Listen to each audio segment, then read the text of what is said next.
Hello दोस्तों, मैं प्रियंका स्वागत करती हूँ आपका अपने परिवार टीचर सक्सेस चैनल में। आई होप आप सभी लोग बहुत बढ़िया होंगे, पॉजिटिविटी से भरे हुए होंगे और जितना आपका स्टडी का टाइम टेबल है डेली फॉलो कर रहे होंगे, डेली नया कुछ सीख रहे होंगे। तो जैसा कि आप लोगों ने थंबनेल में देख ही लिया और यहाँ पे भी बातें हो रही हैं कि आज हम लोग सी-टेट के सीडीपी सब्जेक्ट की बात करेंगे और ये प्रैक्टिस सेट 19 होने वाला है।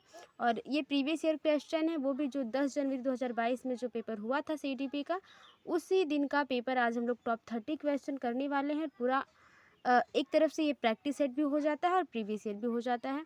कम समय में ज़्यादा प्रश्न होंगे, यानी कि टॉप 30 में 30 प्रश्न होंगे और जहाँ तक आवश्यकता होगी व्याख्या की, जहाँ पे लेंदी प्रश्न होंगे वहाँ पे व्याख्याएं भी दी जाएंगी और अच्छे से समझा जाएगा कि क्या टॉपिक है। महत्वपूर्ण प्रश्नों की श्रृंखला है, क्योंकि आप जानते हैं कि प्रैक्टिस सेट और previous year question CTET UP-TET के लिए कितने इंपॉर्टेंट होते हैं। तो इम्पॉर्टेंट है। और इन टॉप 30 क्वेश्चंस में से आपका स्कोर कितना रहता है कमेंट बॉक्स में ज़रूर बताएं।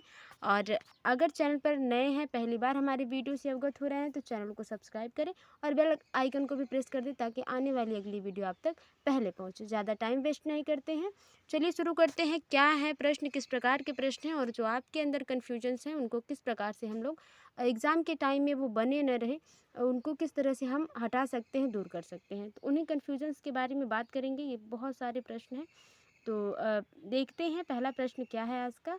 यानी कि जो 10 जनवरी 2022 में पूछा गया था सीडीपी के सब्जेक्ट में, उस दिन पहला क्वेश्चन क्या था, तो यही था जो कि इजी है कि निम्नलिखित में से कौन सा कथन सही नहीं है। नेगेटिव क्वेश्चन बहुत ज़्यादा ध्यान देना है कि नहीं है। अगर पूछा गया ये नेगेटिव है, तो जो ऑप्शन में नेगेटिव ऑप्शन होगा वही ऑप्शन सही होगा, क्योंकि यहाँ पे नेगेटिव ही पूछा गया है। देखिए, पढ़ते हैं। विकास से संबंधित ऑप्शंस में है, तो विकास से संबंधित ही प्रश्न होंगे। विकास क्रमबद्ध व व्यवस्थित होता है। विकास केवल अनुवांशिकता से प्रभावित होता है। तो देखिए, जो केवल, सिर्फ, इस तरह से जो वर्ड होते हैं वो निगेटिव टैग वर्ड है। इन्हीं को हम टैग वर्ड कहते हैं। जिस भी लाइन में ये चीज़ें आ जाएं वो निगेटिव होती हैं। तो यहाँ पे निगेटिव ही पूछा गया है, तो देख लेते हैं और भी इससे निगेटिव अगर कोई होगा वो ऑप्शन सही होगा।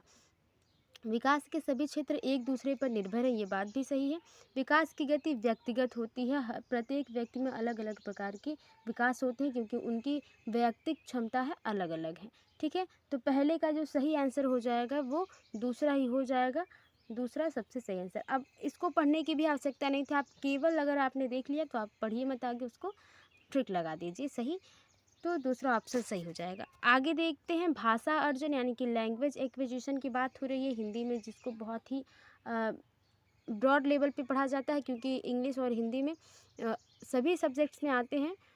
ये ट्रू है, लेकिन सबसे ज़्यादा जो इंग्लिश में आता है, इंग्लिश पैडागोगी और हिंदी पैडागोगी में, तो वहाँ पे समझने की बात हो जाती है।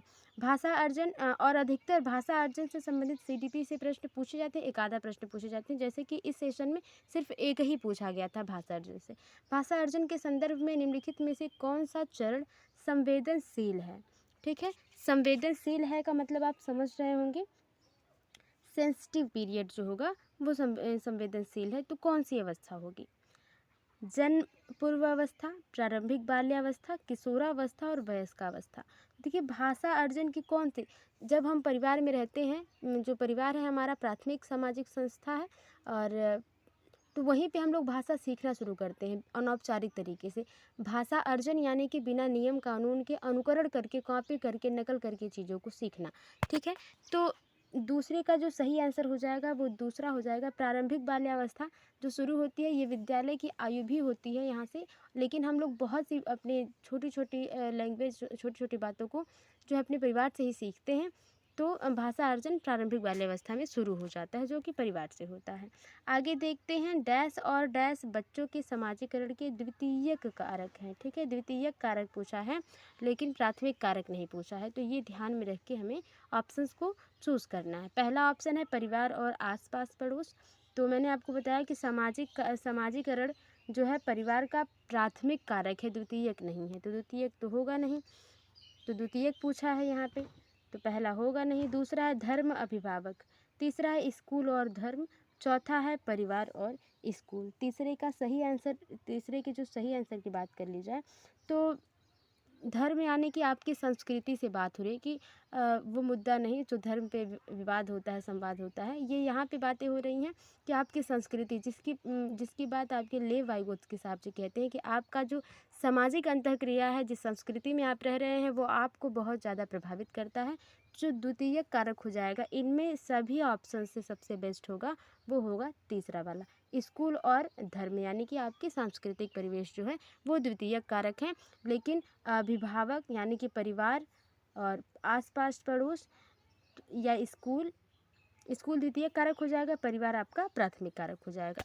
आगे चलते हैं, देखते हैं क्या, और आसपास पड़ोस भी इसमें पहला ऑप्शन जो है वो प्राथमिक कारक हो जाएगा, लेकिन क्वेश्चन के हिसाब से जो सही आंसर है वो तीसरा है। आगे देखते हैं, जीन पियाजे के संज्ञानात्मक विकास के अनुसार बच्चे संरक्षण किस अवस्था में कर पाते हैं। तो जैसे इन्होंने स्कीमा, समावेशन, समायोजन के बारे में बताया है, तो वहीं पे स्कीमा के बाद दूसरी जो हेडिंग आप डालते हैं हमेशा वो होती है संरक्षण। तो क्या है संरक्षण, ठीक है। संरक्षण वो चीज़ है जैसे कि बच्चे ने किसी वस्तु को देखा, पेन देखा पहली बार, तो उसने एक स्कीमा बना लिया कि हाँ ये जो पेन है वो क्या है, एक चीज़ है जिसको आपको माइंड में रखना है। अब उसको बच्चे ने क्या कर लिया, पेन के जो आकार हैं उसको, उसकी जो सारी विशेषताएं बच्चा नहीं कर पाता, स्कीमा बस उसका एक इमेज लेके अपने माइंड में रख लेता है, जैसे कि हम अपने फ़ोन से एक इमेज लेते हैं उसी तरह से। तो संरक्षण करके हम क्या करते हैं, मेमोरी, जैसे हम मेमोरी में अपने रख लेते हैं अच्छे से, उसी तरह बच्चा क्या कर लेता है, संरक्षण कर लेता है। तो क्या है, ऑप्शंस पढ़ते हैं, संवेदी पेशी अवस्था, पूर्व संक्रियात्मक अवस्था, मूर्त संक्रियात्मक अवस्था और अमूर्त संक्रियात्मक अवस्था। तो देखिए ये जीन पियाजे साहब के 4 संज्ञानात्मक सिद्धांत की अवस्थाएं हैं, ठीक है। और कौन कौन सी, संवेदी पेशी अवस्था ये जन्म से 2 वर्ष है, पूर्व संक्रियात्मक अवस्था 2 से 7 वर्ष है, मूर्त संक्रियात्मक अवस्था 2 से 7 वर्ष ही है ना, हाँ 2 से 7 वर्ष, 7 से 11 वर्ष है, और अमूर्त संक्रियात्मक अवस्था 11 से अधिक, यानी कि 15 या 18 कहीं कहीं लिखा होता है, ये अधिक आप जान लीजिए, ठीक है। तो संरक्षण का कब बच्चा इकट्ठा करने लगता है चीज़ों को, ठीक है। तो चौथा का जो सही आंसर हो जाएगा वो हो जाएगा तीसरा ऑप्शन, मूर्त संक्रियात्मक अवस्था है, जो कि है आपका 7 से 11 वर्ष की जो बच्चों की उम्र होती है, उसमें बच्चा संरक्षण करना सीख लेता है कि ये पेन है, ये किताबें हैं, ये मम्मी हैं, ये पापा हैं, ये चाचा हैं, दादी हैं, और वो उनको अच्छे तरीके से जानना शुरू कर देता है, ठीक है। आई होप आपको समझ में आया होगा, और इस पर तो बहुत डिटेल में चर्चाएँ हो रखी हैं, क्योंकि डेली आप जानते हैं कि जो इस टाइम सीटेट के पेपर बनाए जा रहे हैं उन पे कोहलबर्ग, जीन पियाजे, वाइगोत्स्की साहब से प्रश्न बहुत ज़्यादा पूछे जा रहे हैं, हार्वर्ड गार्डनर साहब से भी प्रश्न आते हैं एक आधा प्रश्न, लेकिन ये जो पियाजे साहब हैं, कोहलबर्ग, वाइगोत्स्की, इनसे संबंधित 2-3 प्रश्न पूछ लिया जाता है। तो आप इसको तैयार रखें, क्योंकि और हमेशा डेली हम लोग बात करते हैं जब भी CDP या की बात आती है, और इनसे संबंधित, पियाजे से संबंधित जो है हिंदी में भी प्रश्न बने हैं, कई बार हम लोगों ने देखे हैं। जो है 2022 में जितने भी हुए हैं, लगभग 2 ऐसे पेपर थे जिनमें हम लोगों ने देखा कि पियाजे साहब से संबंधित प्रश्न आया था हिंदी में। आगे देखते हैं, मूर्त संक्रियात्मक अवस्था, पियाजे जी से ही संबंधित है, ये भी उनकी अवस्थाओं से। मूर्त संक्रियात्मक अवस्था के बच्चों को पढ़ाते हुए, यानी कि मूर्त संक्रियात्मक अवस्था का बच्चा कितना होगा, 7 से 11 वर्ष होगा, ठीक है। 2 से 7 वर्ष तो उसका पूर्व संक्रियात्मक अवस्था हो जाएगी, तो 7 से 11 वर्ष के बीच का बच्चा है मूर्त संक्रियात्मक अवस्था में। तो इसको हम ये भी कह सकते हैं, 7 से 11 वर्ष का अगर कोई बच्चा है तो उसको पढ़ाते हुए एक शिक्षिका को क्या नहीं करना चाहिए। देखिए निगेटिव है, तो निगेटिव चीज़ों को थोड़ा सा ध्यान में रख के पढ़ना है, और बहुत ही केयरफुली पढ़ना है। नहीं पूछा गया है, निगेटिव जो होगा इसमें वही ऑप्शन सही होगा। वर्गीकरण के मौके देना, तो देखिए जब मूर्त संक्रियात्मक अवस्था में बच्चा होगा तो वो वर्गीकरण सीखेगा कि किस प्रकार से हम पक्षियों के इमेज को अलग करें और पशुओं के इमेज को अलग करें, तो बच्चा वर्गीकरण कर लेता है। ऐसी समस्या देना जिसमें अमूर्तता की आवश्यकता हो, क्रमित करने के कार्य देना, यानी कि सीरियल वाइज चीज़ों को लगाना। जैसे आपने 10 तक एक शेप में आते हैं 1 to 10 लिख के, 1 to 5 में बच्चों को आपको पढ़ाना है, तो आपने क्या किया, उसको अरेंज नहीं, जैसे एक अपनी जगह से हटा के उसको 6 के बाद रख दिया, 6 को 10 के बाद रख दिया, तो इस तरह से सीरियल नहीं बना है। तो बच्चे को क्या कहेंगे हम, सीरियल, एक सीरियल में लगाओ 1 2 3 4 5 ऐसे करके, तो वो काम भी करेगा बच्चा। मूर्त संसाधन देना, तो देखिए 5वें का जो सही आंसर होगा वो आप समझ गए होंगे कि अमूर्त की बात तब होगी जब बच्चा अमूर्त अवस्था में होगा, यानी कि अमूर्त संक्रियात्मक अवस्था में होगा, तब वहाँ पे अमूर्त की बात करेंगे। ऐसा नहीं कि बच्चा अभी, आप ही सोचिए क्लास सेकेंड में बच्चा है तो उसको क्लास 7 की चीज़ें तो पढ़ाई नहीं जा सकती, तो यही बात हो जाती है। तो दूसरा ऑप्शन सही हो जाएगा। मूर्त जो चीज़ें दिखाई दें, अमूर्त जो चीज़ें हमें दिखाई नहीं देती हैं। जैसे गुरुत्वाकर्षण का बल हम जब 11 से एबव होते हैं तभी सीखते हैं, यानी कि जब हम हाई स्कूल में जाते हैं, इंटर में 9th से हम शुरू कर देते हैं, फोर्स बल किसे कहते हैं ये सब सीखना पढ़ना, तो वो अमूर्त है। लेकिन मूर्त जो चीज़ें दिखाई देती हैं उसके बारे में बच्चे पढ़ते हैं पूर्व मूर्त संक्रियात्मक अवस्था में। चलिए आगे चलते हैं। 4 से 5 साल की उम्र के बच्चे अक्सर अपने आप से बातचीत करते हैं। लेव वाइगोत्स्की, माफ़ करिएगा इनका नाम थोड़ा सा अधूरा रह गया, लेव वाइगोत्स्की के अनुसार यह वाक्य क्या है? तो मतलब जो 4 से 5 वर्ष के बच्चे होते हैं वो आपस कोई भी काम करते हैं तो वो अपने मन में ही बात करते हैं, बिना किसी, कोई नहीं रहता वहाँ पे, वो अपने आप से ही बात करते हैं। तो उसे वाइगोत्स्की जी क्या कहते हैं और पियाजे जी क्या कहते हैं, इससे संबंधित प्रश्न पूछा गया है और इस पे हम लोग बहुत बढ़िया से डिस्कशन कर चुके हैं। तो अपने आप से जो बच्चा बात करता है तो उनकी आत्म केंद्रियता को दर्शाता है, उनकी संज्ञानात्मक विकास में बाधा डालता है, उनकी सामाजिक विकास में बाधा डालता है, उनकी अपनी सोच नियमित करने में मदद करता है। तो आप समझ ही गए होंगे कि वाइगोत्स्की साहब के अनुसार से क्या सही, आत्म केंद्रियता की बात तो पियाजे जी करते हैं, ठीक है, लेकिन लेव वाइगोत्स्की इसको निजी वार्ता कहते हैं। क्या कहते हैं? निजी वार्ता। वो अपने आप से बच्चा निजी वार्ता कर रहा है, अपने आप से अपनी प्राइवेट बातें कर रहा है, ठीक है। 6वें का जो सही आंसर है वो है आपका डी, यानी कि चौथा, उनकी अपनी सोच नियमित करने में मदद करता है, ठीक है। आगे देखते हैं, निम्न में से किसने जोर दिया कि व्यक्तिगत विकास को सामाजिक और सांस्कृतिक संदर्भ के बिना नहीं समझा जा सकता? ऑप्शंस के में देखेंगे, ले वाइगोत्स्की जी, जीन पियाजे, स्किनर साहब और लॉरेंस कोहल बर्ग जी। तो देखिए सामाजिक अंतःक्रिया यानी कि सांस्कृतिक और अपने समाज के बारे में सामाजिक अंतःक्रिया की बात कौन करते हैं? वाइगोत्स्की जी ही करते हैं। और उन्होंने ही ये कहा है कि किसी के विकास को, किसी भी व्यक्ति के विकास को तभी समझा जा सकता है जब हम उसके आसपास पड़ोस उसके सामाजिक संदर्भों को और उसके सांस्कृतिक संदर्भों को समझ पाएँ। तो 7वें का सबसे सही आंसर जो हो जाएगा वो हो जाएगा पहला। आगे देखते हैं अगला क्वेश्चन क्या है। लॉरेंस कोहलबर्ग द्वारा प्रतिपादित नैतिक विकास के किस स्तर पर व्यक्ति यह तर्क देते हैं कि केवल समाज ही तय कर सकता है कि क्या सही है क्या नहीं? तो देखिए ये 4 ऑप्शंस हैं और यही ऑप्शंस हमेशा आपको देखने के लिए मिलते हैं लगभग। तो ऑप्शंस पहला देखते हैं कि आज्ञा पालन एवं दंड अभिविन्यास। आज्ञा पालन एवं दंड अभिविन्यास तब होता है जब बच्चा किसी नैतिक काम को करता है जब उसे किसी चीज़ से डर होता है, यानी कि अगर घर में चाचा जी या अंकल जी आ रहे हैं तो पापा से कहा गया है कि वो आएंगे तो पैर छूना है वरना आपको डांट पड़ेगी, तो बच्चा वही करेगा डर की वजह से कि हाँ आ गए हैं अंकल जी तो उनका पैर छूना है वरना पापा जी डांटेंगे। तो ये आज्ञा पालन एवं दंड अभिविन्यास हो जाता है, जो कि आप क्वेश्चन में नहीं कहा जा रहा है। अच्छा लड़का अच्छी लड़की अभिविन्यास ये काम तब होता है जब हमें दूसरों की नज़र में अच्छा दिखाना होता है कि अगर मैं ये काम कर देता हूँ, अच्छा काम करता हूँ, तो लोग मुझे, यानी कि जो मेरे सामने हैं बड़े लोग हैं, वो मुझे अच्छा लड़का या अच्छी लड़की की संज्ञा देंगे। तो ये इसमें नहीं कहा जा रहा है। अधिकारिकता एवं सामाजिक क्रम व्यवस्था अभिविन्यास, ठीक है, ये अलग अलग होगा।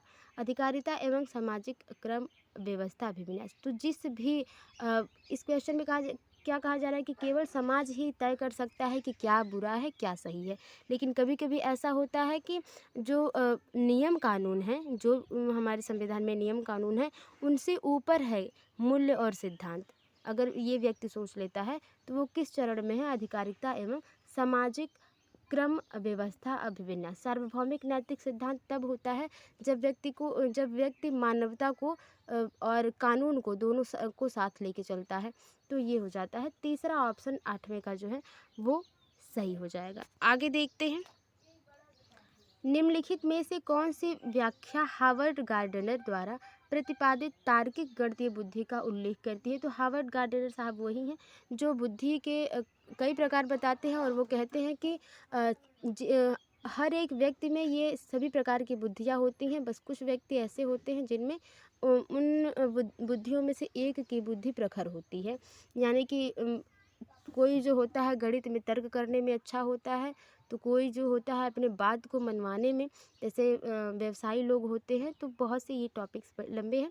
फिलहाल ऑप्शन देखते हैं। मानवीय अस्तित्व के मामलों पर सोचने का सामर्थ्य व संवेदनशीलता, ध्वनि व ताल के प्रति संवेदनशीलता, स्थानों के पैटर्न को पहचानने में फेरबदल करने की क्षमता, समस्याओं को तर्कपूर्ण तरीके से विश्लेषण करने वालों की वैज्ञानिक दृष्टि से विवेचन करने की क्षमता। तो तार्किक गणितीय जिसमें होगी वो क्या करेगा, वो किसी भी समस्या को आसानी से सॉल्व कर सकते हैं। ठीक है, जैसा कि हम करते हैं हमेशा।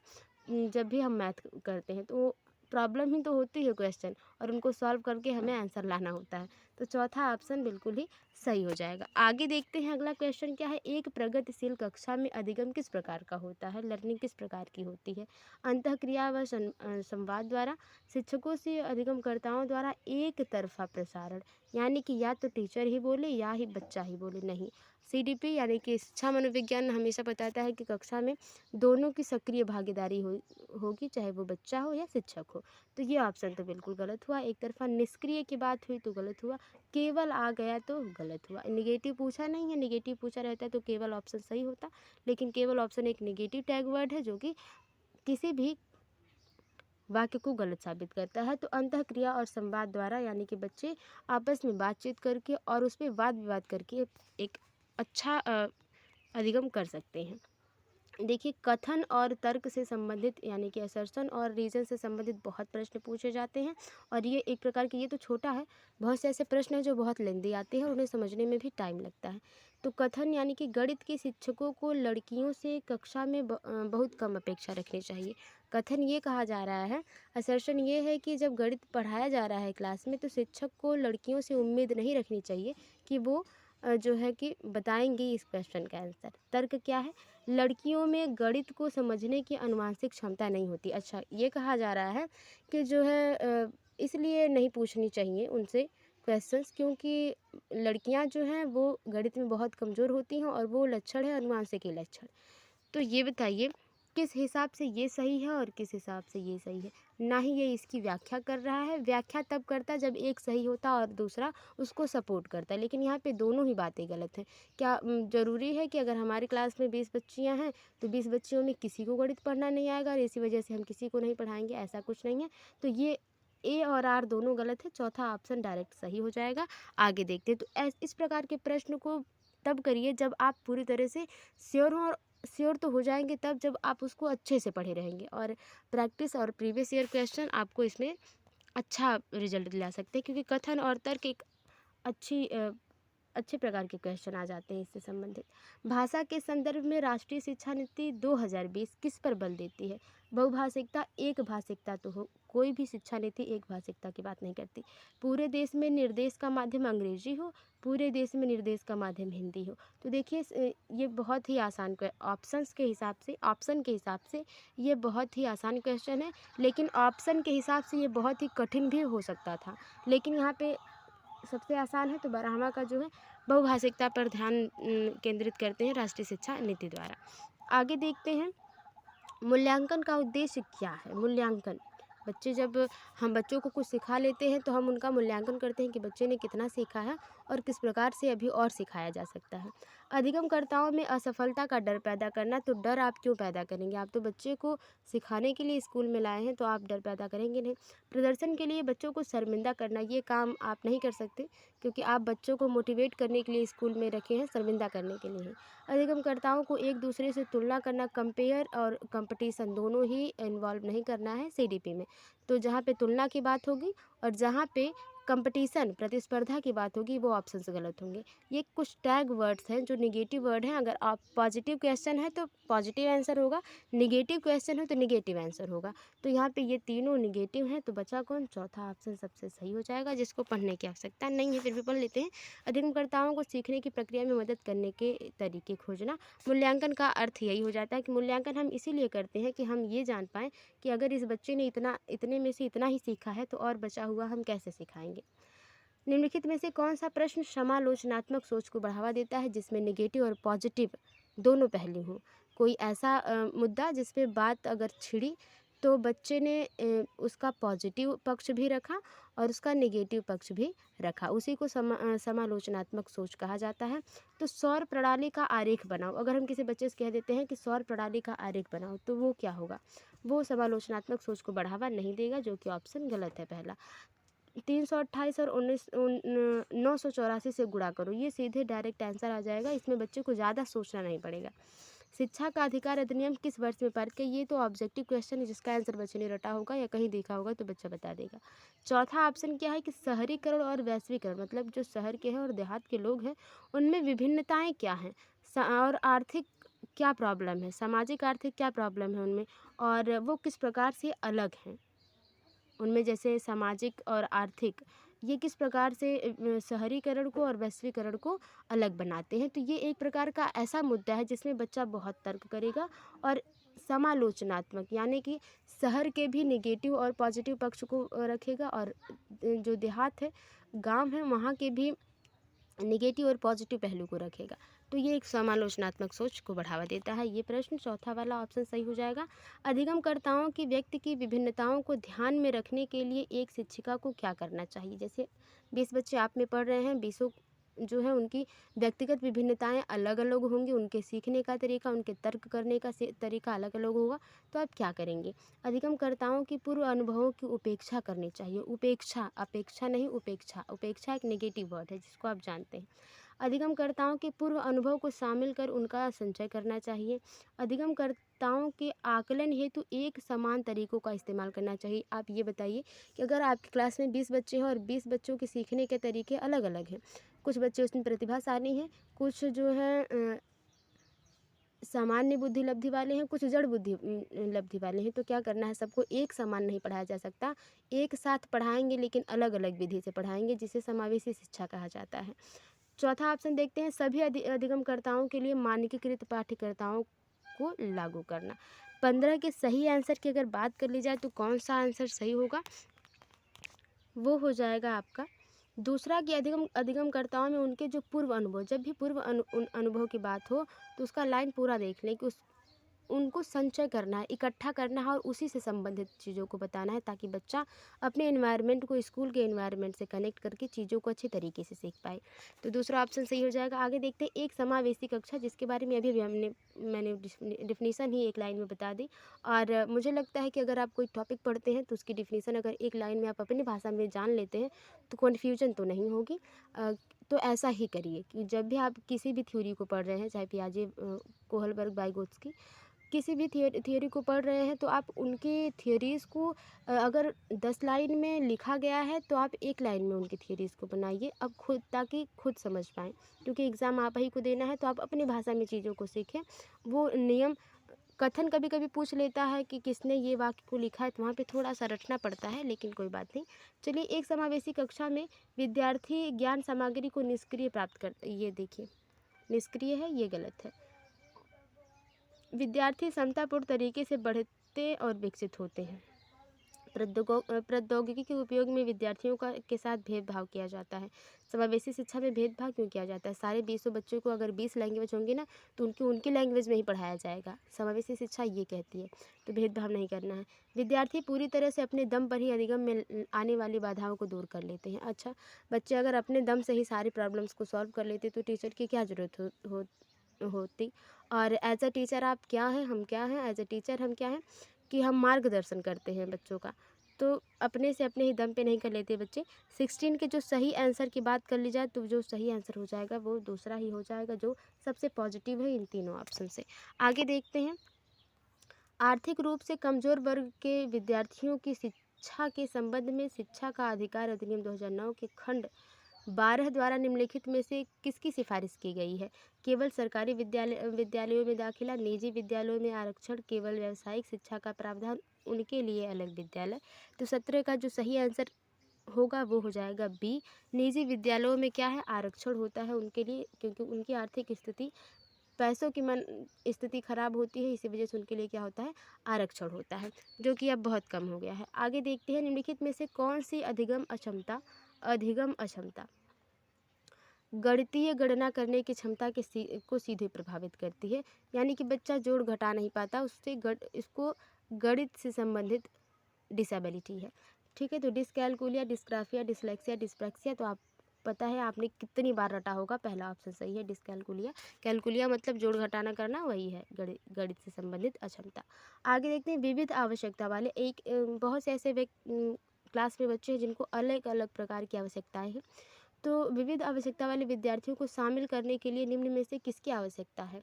बैठने की निश्चित व्यवस्था, लचीला पाठ्यक्रम, मानकीकृत आकलन, पाठ्य पुस्तक केंद्रित शिक्षा शास्त्र। देखिए, जो पाठ्य पुस्तक केंद्रित शिक्षा शास्त्र है वो किस प्रकार का है?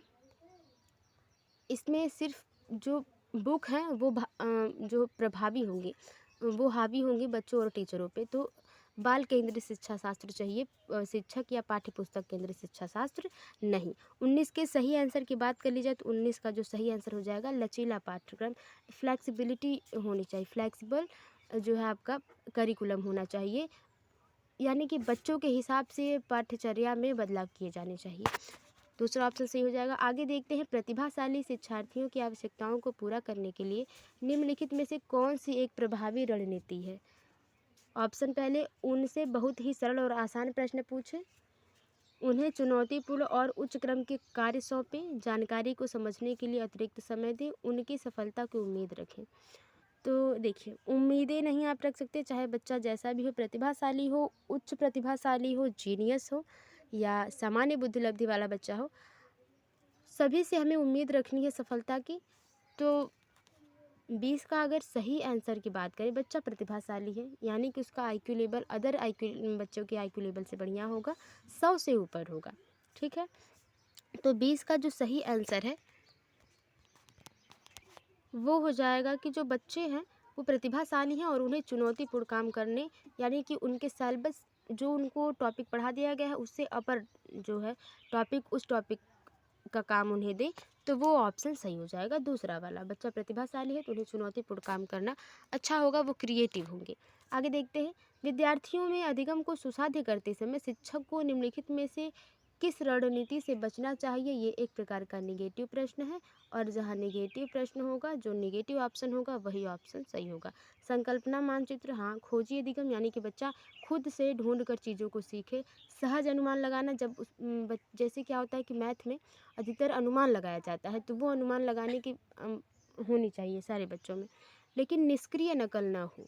ठीक है, 21 का जो जिससे बचना चाहिए बच्चों को, शिक्षक को बचना चाहिए बच्चे को जब हम अधिगम सिखा रहे हैं, वो निष्क्रिय नकल, कि बच्चा अगर अनुकरण भी आपका कर रहा है तो बिना मन से कर रहा है, यानी कि इंटरेस्ट नहीं ले रहा है। तो चौथा ऑप्शन सी हो जाएगा। आगे देखते हैं अर्थपूर्ण अधिगम को सुसाध्य करने हेतु सूचना प्रसंस्करण, ठीक है, प्रोसेसिंग इन्फॉर्मेशन जिसे कहते हैं ना, प्रोसेसिंग इन्फॉर्मेशन, आई थिंक यही कहते होंगे। सूचना प्रसंस्करण को निम्नलिखित में से कौन सा तत्व सहायक है?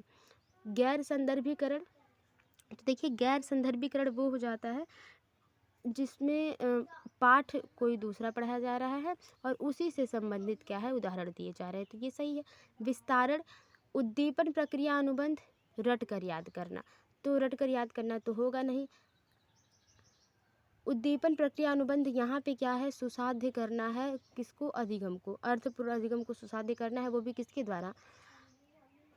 प्रोसेसिंग इन्फॉर्मेशन के द्वारा।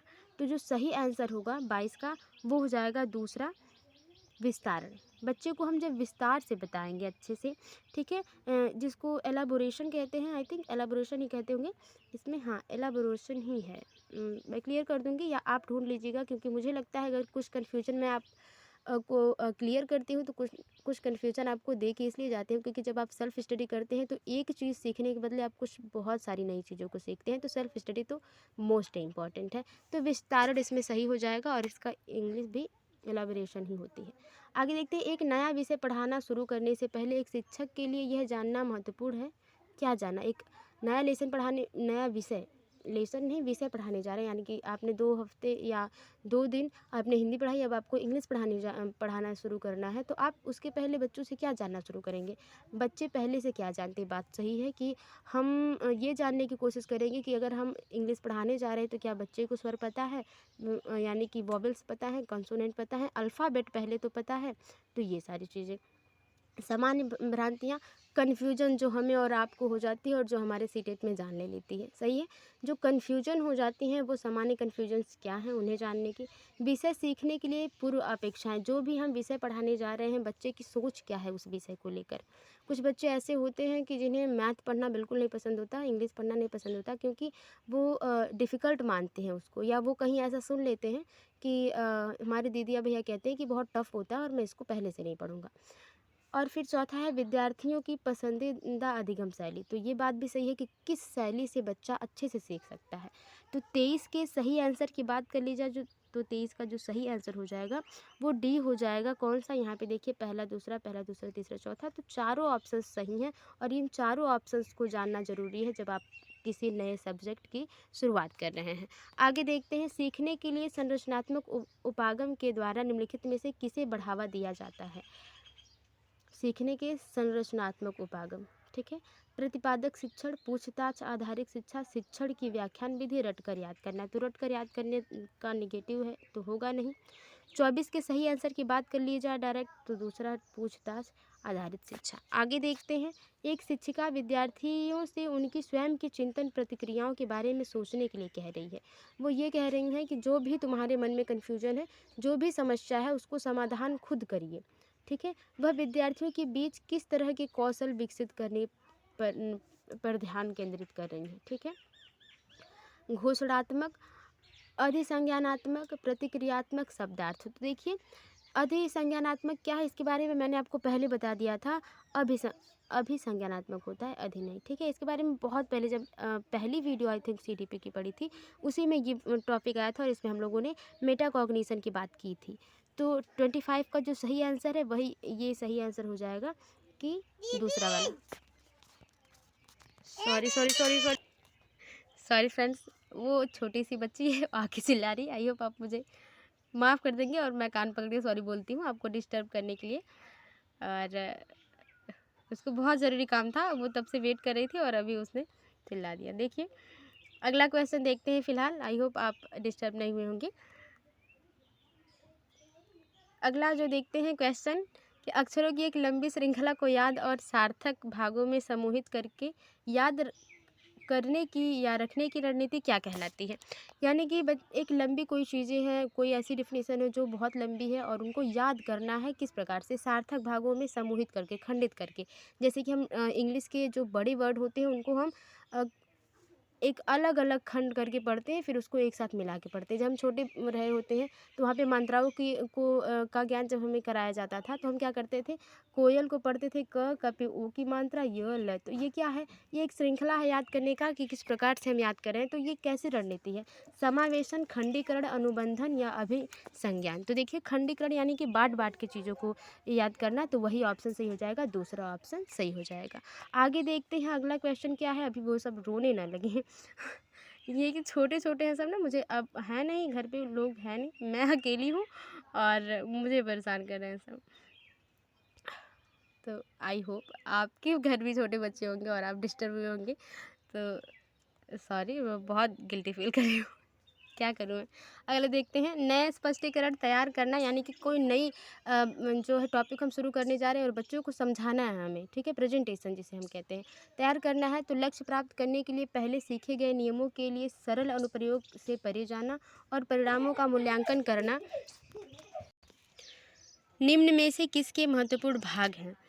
समावेशन, भ्रांति, समस्या समाधान, रटकर याद करना। मैं बहुत फास्ट चलती हूँ क्योंकि जहाँ पे ज़रूरत होगी वहाँ पे समझाऊंगी, थोड़ा सा फास्ट चलते हैं।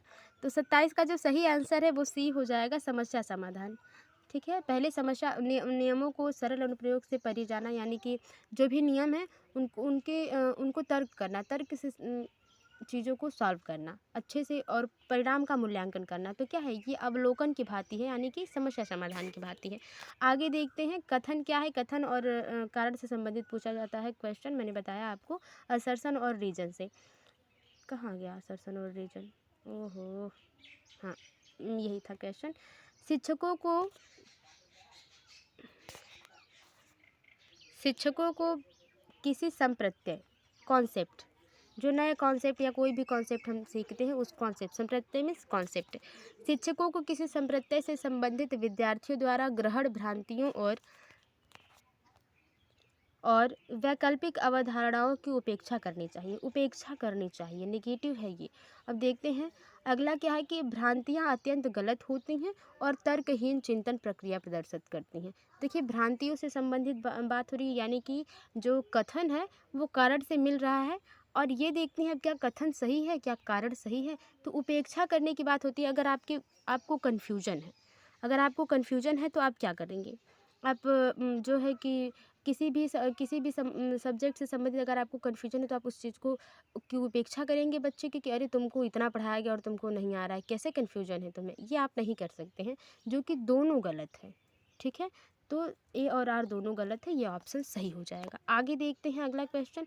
संवेग से संबंधित समकालीन मनोवैज्ञानिक सिद्धांत संज्ञानात्मक और भावनात्मक प्रक्रिया के संबंध को किस तरह देखते हैं? दोनों एक दूसरे से स्वतंत्र हैं। कौन? संज्ञानात्मक सिद्धांत और भावात्मक। जो संज्ञान है और जो आपके अंदर के भाव हैं, जो संवेग हैं आपके और जो भाव हैं, वो स्वतंत्र है एक दूसरे से, दोनों एक दूसरे से गुथे हुए हैं।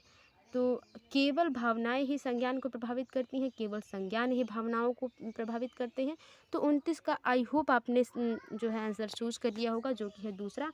वो एक सिक्के के दो पहलू हैं, संज्ञान और भाव। जो आपकी भावना है और जो आपके संज्ञान है वो एक ही सिक्के के दो पहलू हैं, आपके विचार को इकट्ठा करते हैं, बांधते हैं, एक दूसरे से गुथे हुए हैं, स्वतंत्र नहीं है। अगला और लास्ट क्वेश्चन देखते हैं क्या है। विद्यार्थी सीखने के लिए प्रेरित महसूस करते हैं जब कार्य होता है मूर्त और अत्यधिक जटिल। उनकी सॉरी सॉरी सॉरी ये लोग मुझे क्यों, उन सब की मम्मी है जो छोटे बच्चे हैं सब, उन सब की मम्मी है कॉल करके। थोड़ा सा मैं इसको कर देती हूँ, म्यूट कर देती हूँ। सॉरी, बहुत बड़ी लास्ट में क्यों मुझे परेशान कर रही हैं। जल्दी से देख लेते हैं। उनकी वास्तविक दुनिया से जुड़ा हुआ, अप्रासंगिक, बिल्कुल भी चुनौतीपूर्ण नहीं। तो 30 का जो सही आंसर है वो सही आंसर है बी।